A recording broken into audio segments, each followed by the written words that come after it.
Това е първото авокадо.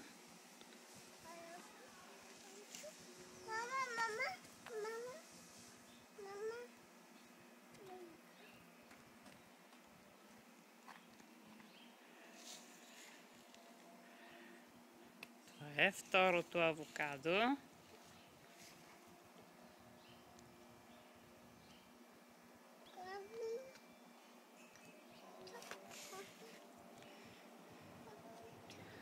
Ще отидем да видим лимона.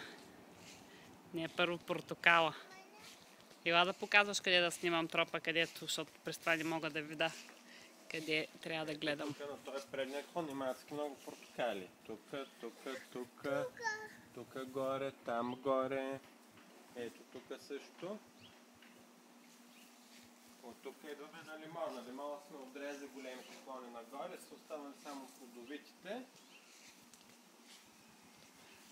Колко да показва къде да снимам. А ето тук на грейпфрута. Момент. Тук има един малък грейпфрут. Момент. И тук на този големия клон да се видят тук колко много има. Да, и там има горе. И къде? Тук и тук има много. Да. Не го късай, той още е малък. Още малък, да. А ето го и той цъфналото растение тук. Парзалката на Марти.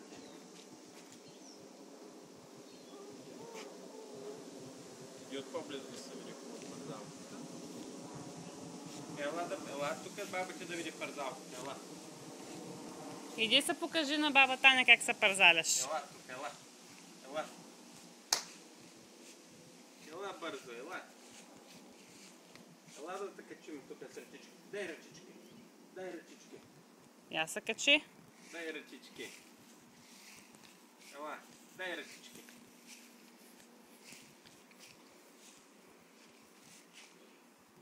Трябва да е второ видео от другото.